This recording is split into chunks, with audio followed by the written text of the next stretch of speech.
پہلے کلمے کا نام کیا ہے؟ پہلے کلمے کا نام کلمہ قرآن میں ہے۔ اللہ فرماتا ہے اپنے محبوب سے قُلْ لِلَّذِينَ كَفَرُوا إِن يَنْتَهُوا يُغْفَرْ لَهُم مَّا قَدْ سَلَفَ، اے محبوب پوری دنیا کے سارے کافروں سے کہہ دو کلمہ طیب پڑھ لو پاک کر دوں گا۔ کیا ہے؟ کلمہ ایک مرتبہ کہو لا الہ محمد الرسول اللہ۔ اللہ فرماتا ہے یغفر لہم ما قد سلف، 50 سال کا شرک بھی، کفر بھی، گالیاں بھی، سارے گناہ ایک کلمہ پڑھنے سے۔ تو یہ حکم ہے، کیا ہے؟ کفر ایک حکم ہے۔ جب اسلام حضور کا نام جو پاک ہے، لا الہ کہنے سے نہیں، صرف یاد رکھیے اللہ کا نام پڑھنے سے صرف، کیوں؟ اصل دین کیا ہے؟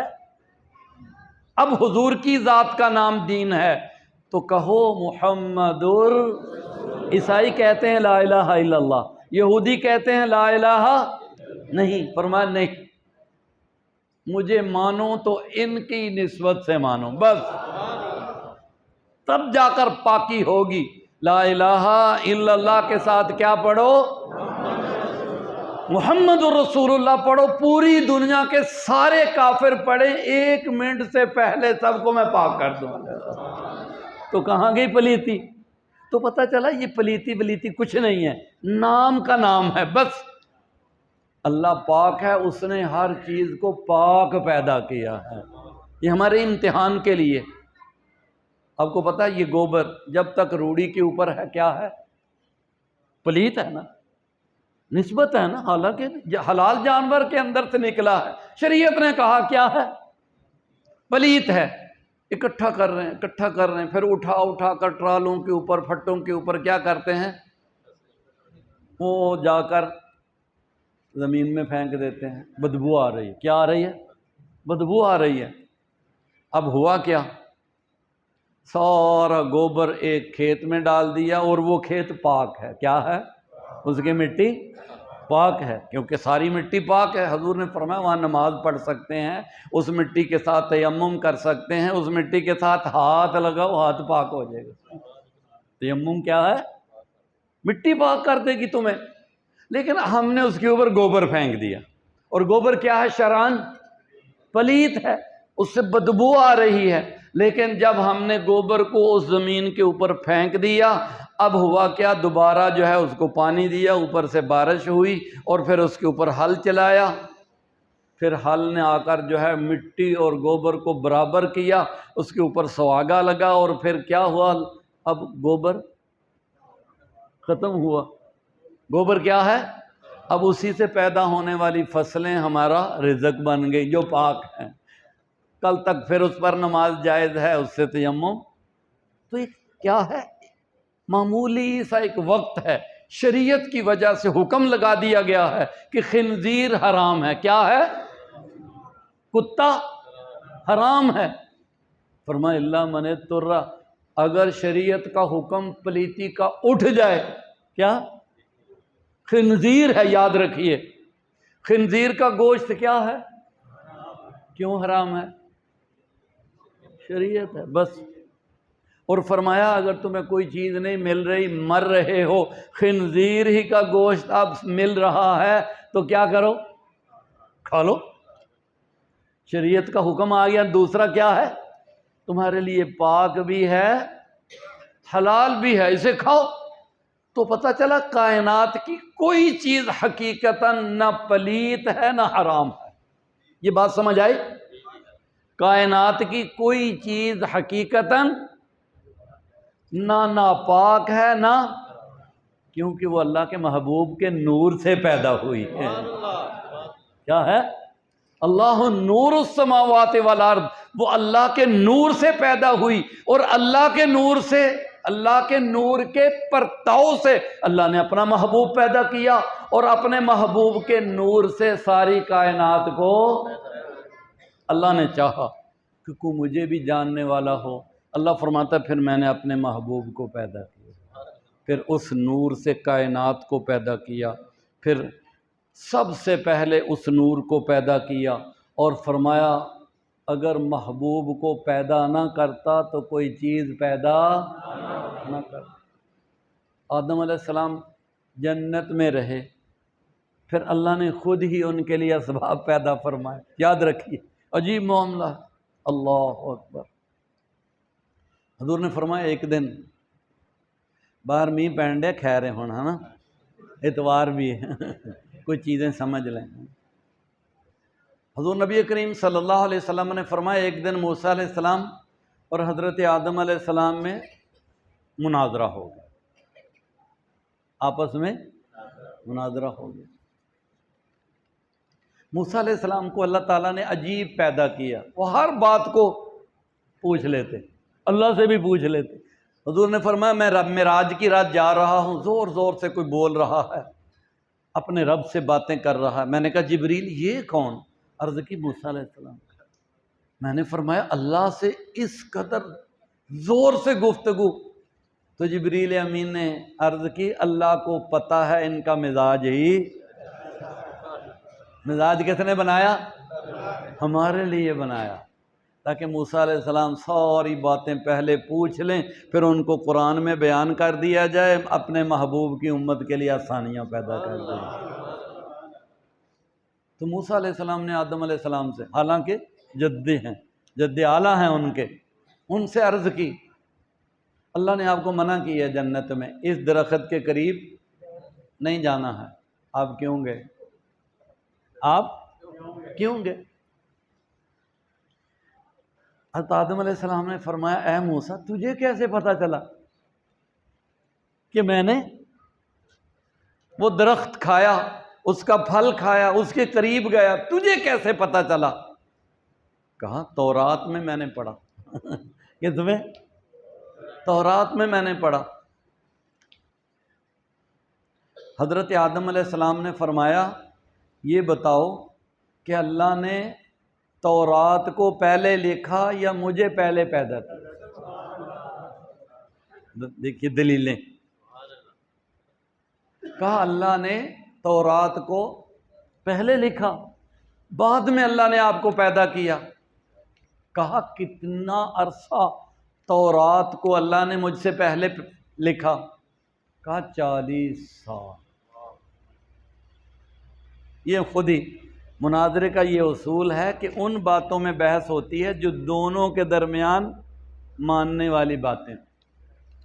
کہا ٹھیک ہے آپ مانتے ہیں کہ میں بعد میں پیدا ہوا، تورات 40 سال پہلے لکھی گئی، اور آپ نے یہ باتیں جو مجھ سے پوچھ رہے ہیں میری پیدائش سے بھی پہلے کی لکھی ہوئی ہیں۔ فرمایا اے موسیٰ بتا جو میرے متعلق اللہ نے 40 سال پہلے فیصلہ کر دیا تھا، بتا اس میں میرا کیا قصور ہے؟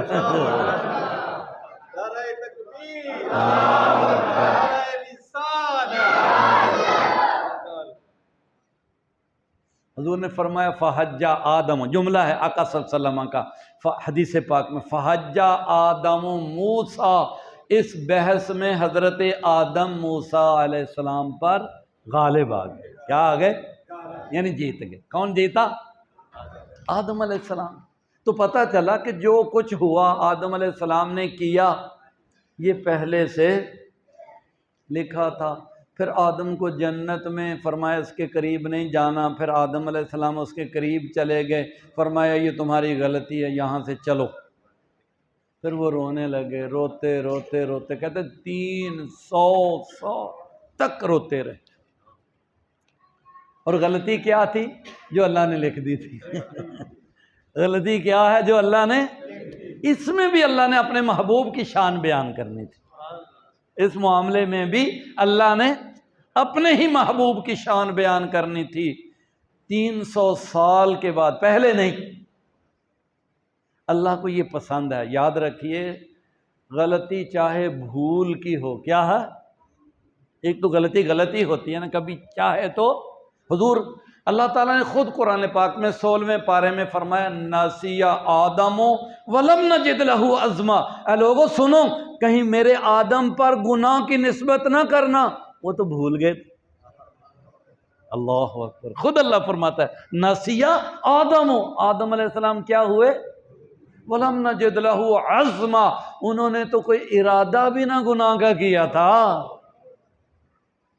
تو بھول تھی۔ اب بھول پر رونا کیا معنی رکھتا ہے؟ لیکن اللہ کو پسند ہے کہ میرا آدم میرے فکر میں، میری یاد میں روئے، تاکہ آخر میں اپنے محبوب کے نام کو پیش کروں اور میرے محبوب کا ذکر عام ہو جائے۔ اللہ اکبر، 300 سال تک روئے اور پھر عرض کی یا اللہ مجھے معاف کر دے اس نام کے صدقے جو تیرے عرش پر تیرے نام کے ساتھ لکھا ہوا ہے۔ پھر پوچھا خود ہی، آدم تجھے یہ نام کیسے یاد آ گیا؟ اللہ اکبر، دیکھیے اللہ کو اپنے محبوب سے کتنا پیار ہے۔ عرض کی یا اللہ جب تو نے مجھے پیدا کیا، مجھے جنت میں رکھا، تو جنت کے دروازے پر، جنت کے درخت پر، ہر پتے پر، تیرے عرش پر، ہر جگہ میں نے تیرے نام کے ساتھ تیرے محبوب کا نام لکھا ہوا۔ تو آج میں نے سوچا کہ وہ کتنی بڑی ذات ہے، وہ کتنا بڑا نام ہے کہ اللہ نے عرش پر بھی جس کو اپنے نام کے ساتھ لکھا ہوا، تو میں نے اس کا واسطہ دیا ہے۔ فرمایا ہاں اے آدم، یہ حدیث پاک اب سنی، جب حضرت آدم علیہ السلام نے یہ عرض کیا تو فرمایا ہاں اے آدم، لولا محمد ما خلقتک یا آدم، اگر وہ جو تو نے واسطہ دیا ہے محمد صلی اللہ علیہ وسلم کا، میں ان کو اگر پیدا نہ کرتا تو اے آدم تجھے بھی پیدا نہ کرتا، نہیں میں آسمانوں کو بھی پیدا نہ کرتا، زمین کو بھی پیدا نہ کرتا۔ تو پھر اللہ تعالیٰ نے اپنے محبوب کے نور سے سارے نبیوں کو پیدا کیا، اللہ، سارے نبیوں کو پیدا کیا، یعنی روحوں کو، سارے نبیوں کی۔ پھر پیدائش، ولادت تو بعد میں ہے، پیدائش کیا ہے؟ ہماری بھی پیدائش پہلے ہے۔ حضور نے فرمایا جب اللہ نے آدم کے مجسمے کو پیدا کیا تو ان کی کمر پر اپنا دست قدرت پھیرا، اپنا، جو قیامت تک آدم کی اولاد پیدا ہونے والی تھی ان کو جمع کر دی، ان کو ویسے بھی کون کہتا تو جمع ہو جانا تھا، لیکن فرمایا نہیں، جتنے آدم علیہ السلام کی پشت سے قیامت تک پیدا ہونے والے تھے ان کو اللہ نے سامنے پیدا رکھا اور فرمایا سنو سنو الست بربکم، میں پتہ کون ہوں، بتاؤ میں تمہارا رب ہوں کہ نہیں؟ ہم نے کہا کیا؟ ہم سب نے، جتنے آپ بیٹھے ہیں، آج تک جتنے گزرے ہیں، قیامت تک جتنے لوگ آئیں گے، ہم سب نے کیا کہا؟ بلا، ہاں ہاں اے اللہ تو ہمارا رب ہے۔ ایک یہ میثاق ہے۔ اس کے بعد ایک بڑا میثاق ہے، اللہ نے ان سب روحوں میں سے جو آدم علیہ السلام کی اولاد پیدا ہونے والی تھی، ان کی روحوں میں سے انتخاب فرمایا، ایسی روحوں کا جو پاکیزہ روحیں تھیں۔ قربان جائیں، آج تو ہم بیٹھے ہیں، حضور کا تذکرہ ہو رہا ہے، ایک ایسا جلسہ ہوا، ایسا جلسہ ہوا کائنات میں جس میں حضور کا تذکرہ ہوا، نہ پہلے ہوا نہ کبھی بعد میں ہوا، نہ قیامت تک ہی ہوگا۔ وہ کیا ہے؟ اللہ نے سارے نبیوں کی روحوں کو جمع کیا، جہاں اللہ نے چاہا۔ قرآن و حدیث میں اس کا تذکرہ نہیں کہ ان کو جمع کہاں کیا، ابھی کہاں، وہاں تو اس وقت تھا ہی نہیں، جہاں اللہ نے چاہا ان کو جمع کیا۔ اور اس جلسے کی صدارت خود رب العالمین نے کی۔ سامعین کون تھے؟ سارے انبیاء، حضور کو سامنے بٹھا کر حضور کا ذکر خیر ہو رہا ہے۔ اللہ اکبر، حضور سامنے ہیں، سارے نبی بیٹھے ہیں، اللہ تعالیٰ فرما رہا ہے اخذ اللہ میثاق النبیین، تیسرا پارہ ہے، یاد کرو، از کیا، جہاں بھی قرآن میں لفظ از آئے اس کے بعد لفظ اذکر مخفف پوشیدہ ہوتا ہے، مستتر ہوتا ہے۔ اللہ فرماتا ہے یاد کرو اس وقت کو ذرا جب اللہ نے سارے نبیوں کی روحوں کو جمع کیا، ان سے ایک وعدہ لیا۔ کیا تھا وعدہ؟ کیا تھا؟ لما آتیتکم من کتاب و حکمہ، لام سبب کے لیے ہے۔ فرمایا جو کچھ میں کہہ رہا ہوں اس کی عزت کے سبب اے آدم سے لے کر اے عیسیٰ میں تمہیں نبوت عطا کروں گا۔ لما آتیتکم من کتاب و حکمہ، ایک وقت آئے گا کہ میں تمہیں کتاب دوں گا، حکمت نبوت بھی عطا کروں گا۔ پھر ہوگا کیا؟ ثم، پھر یاد رکھیں ثم حرف تاخیر ہے، حرف عطف تاخیر کے لیے آتا ہے۔ اس کے بعد کیا ہے؟ یا تو نبوت عطا کرنے کے بعد، یا سب نبیوں کی نبوت مکمل ہو جائے اور بیت المقدس میں جمع کرنے کے بعد۔ ثم ہے، للتراخی ہے، ثم پھر تمہاری اس نبوت اور تمہاری اس حکمت کے ہوتے ہوئے جاءکم، آ جائے تمہارے پاس رسول، ایک شان والا رسول، ایک شانوں والا رسول آ جائے، مصدق لما معکم، وہ آ کر کہے ہاں اے آدم تو سچا نبی ہے، تیری کتاب بھی سچی ہے۔ وہ آ کر کیا کہے؟ مصدق لما معکم، تمہاری ہر چیز کی وہ تصدیق بھی کرے، تم نے انکار نہیں کرنا ہے۔ لَتُؤْمِنُنَّ بِهِ وَلَتَنْصُرُنَّ، اس پر ایمان بھی لانا ہے، پھر اس کی ہر قسم کی مدد بھی کرنے۔ آخر تم مانو گے، اگر مانو گے تو نبوت ملے گی۔ کیا؟ تم مانو گے، اقرار کرو گے تو پھر تمہیں نبوت بھی ملے گی، حکمت بھی ملے گی، تمہیں عزت بھی ملے گی۔ مانتے ہو؟ اقررتم قالوا اقررنا، یا اللہ ہم، فرمایا فاشہدوا، ایک دوسرے کے اوپر گواہ ہو جاؤ اس بات پر جو تم نے اقرار کیا۔ وانا معکم من الشاہدین، میں خود اللہ بھی گواہ ہوں۔ اللہ اکبر۔ پھر اس کے بعد اللہ تعالیٰ نے حضرت آدم علیہ السلام، اس کائنات کے اندر یہ سارا سلسلہ شروع ہوا اور حضور کے نور سے ساری کائنات کو پیدا فرمایا، اور حضور نبی کریم صلی اللہ تعالیٰ علیہ وسلم اگر پیدا نہ ہوتے تو کائنات کی کوئی چیز پیدا۔ ابھی میں نے ایک بات عرض کی تھی، پوری کائنات کے ساتھ حضور کی خلقت اور حضور کی اس خلقت کا تعلق ہے نورانی طور پر، اور اہل ایمان کے ساتھ دو نسبتیں، اہل ایمان کے ساتھ ایک تو وہ نسبت جو ہر ایک کے ساتھ ہے، ابھی میں نے عرض کی کہ حضور ہی کی نسبت سے کائنات کی ہر چیز میں جان ہے، حضور کی نسبت سے کائنات کے اندر ہر چیز کے اندر جان ہے۔ یہ حرکت کیا ہے؟ ہمارا اٹھنا بیٹھنا چلنا پھرنا بولنا، اس کا تعلق اللہ کے ساتھ ہے، لیکن یہ کس نسبت سے؟ حضور کی نسبت سے۔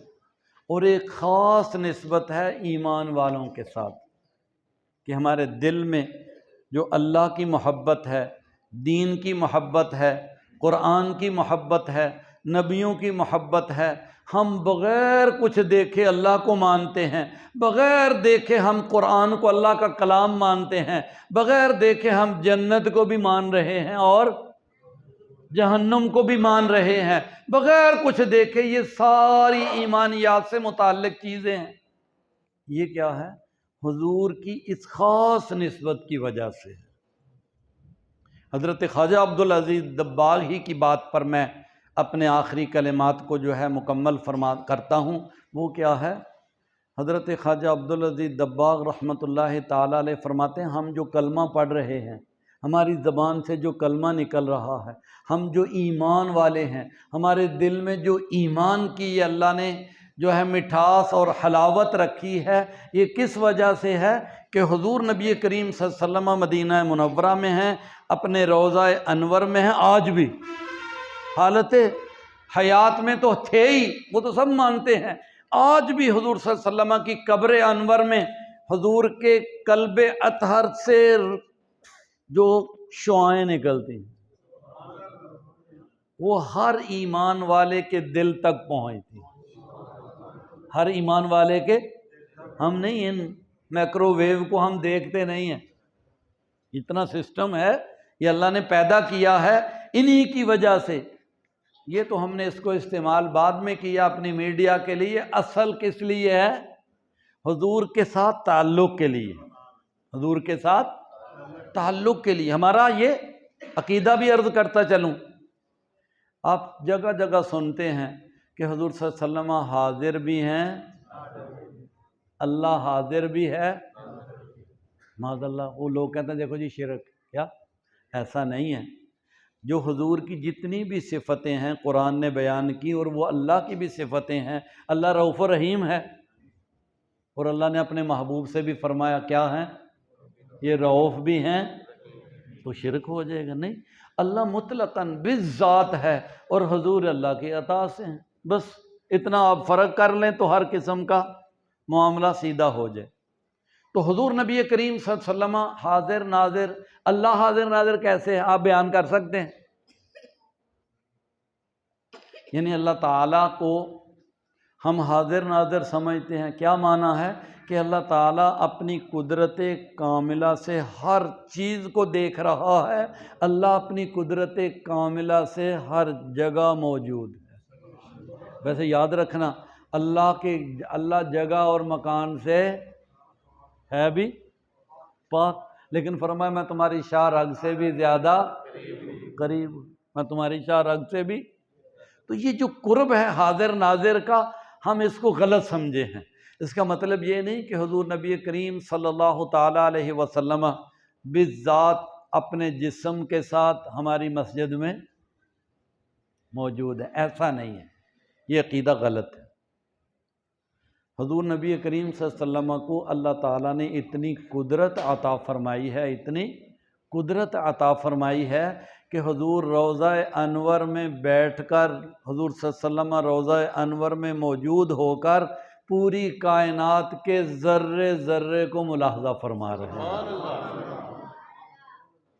اور حضور سے کوئی چیز دور، النبی اولیٰ بالمؤمنین من انفسہم، قرآن نے بیان کیا، اور حدیث پاک، اور جو آپ سنتے ہیں ہر کل شریف کے ختم میں، 10ویں کے ختم میں یہ آپ سنتے ہیں کہ قبر کے اندر جو سوال ہوں گے ان میں ایک اہم سوال ہوگا، وہ کیا ہے؟ یہ بخاری کے اندر ایک ہی سوال کا تذکرہ، جس کو ہم بخاری شریف سمجھتے ہیں نا، اس کے اندر ایک ہی سوال کا تذکرہ ہے، وہ کیا ہے؟ ما کنت تقول ھذا الرجل، اے مرنے والے یہ سامنے جن کو دیکھ رہا ہے وہ کیسے دیکھ رہا ہے؟ اللہ جانتا، اللہ نے طاقت دی ہے حضور کو مجسم کرنے کی، قبر کے اندر عالم برزخ کے اندر حضور صلی اللہ علیہ وسلم کو دیکھنے کی، کافر بھی دیکھ رہا ہے، مومن بھی دیکھ رہا ہے، فاسق و فاجر بھی دیکھ رہا ہے، حدیث ہے بھائی۔ یہ کیفیت کیا ہے یہ صرف اللہ جانتا ہے، کہ قبر کے اندر آپ کو پتہ ہے قبر تا حد نگاہ مومن کی وسیع ہو جاتی، بھائی 2.5 فٹ کی قبر تا حد نگاہ کیسے وسیع ہو جاتی ہے؟ مومن کی قبر جنت کا باغ بن جاتی ہے، کافر کی قبر جہنم کا گڑھا بن جاتی ہے۔ تو یہ ایمانیات سے متعلق چیزیں ہیں، اور ایمانیات سے جتنی بھی چیزیں ہیں وہ سمجھ میں نہیں آتی۔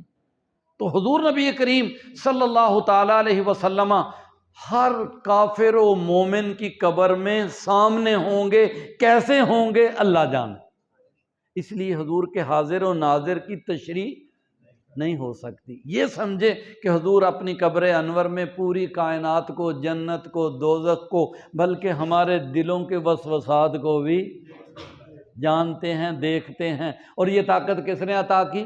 اللہ نے، بس بات ختم ہو گئی۔ اگر اللہ طاقت عطا نہ کرے تو نہ کوئی کبھی نبی جان سکتا ہے، نہ کوئی فرشتہ، ساری کائنات کو عطا کرنے والا اللہ ہی ہے۔ اس لیے حضور نبی کریم صلی اللہ تعالیٰ علیہ وسلم کی ذات پاک حضور ایمان والوں کی جانوں سے بھی زیادہ قریب ہے۔ النبی اولا بالمؤمنین من انفسہم وازواجہ امہاتہم۔ تو ان احادیث اور قرآن پاک کی آیات سے پتہ چلا کہ اللہ تعالیٰ نے سب سے پہلے اپنے محبوب کے نور کو پیدا کیا، پھر حضور کے اس نور کا تعلق پوری کائنات کی ہر چیز کے ساتھ ہے، ذرے ذرے کے ساتھ ہے، اور اہل ایمان کے ساتھ حضور کی دو نسبتیں ہیں، ایک یہ کہ ہم زندہ ہیں، دوسری نسبت یہ کہ ہم ایمان کے ساتھ موجود ہیں۔ اور لوگوں کی تین قسمیں ہیں۔ شروع والی بات، کچھ انکار والے وہ بھی اللہ نے پیدا کیے، وہ کچھ دلیل والے وہ بھی اللہ نے پیدا کیے، اور کچھ آپ محبت والے یہ بھی اللہ نے پیدا کیے ہیں۔ تو جب اللہ کے محبوب کی بات آئے تو پھر اہل محبت کے لیے خوشی کے سوا کوئی معاملہ نہیں۔ اللہ تعالیٰ ان محفلوں کو، حضور کے ذکر کو، ورفعنا لک ذکرک ہے، حضور کی شانیں ہیں قیامت تک، اور پھر قیامت کا دن حضور کی شان کا سب سے بڑا اظہار کا دن ہے۔ اللہ ہمیں توفیق دے کہ قیامت کے دن ہم بیٹھ کر اپنے محبوب کا نظارہ کریں۔ اللہ ہمیں اپنے محبوب کی شفاعت عطا فرمائے۔ وآخر دعوانا ان الحمدللہ۔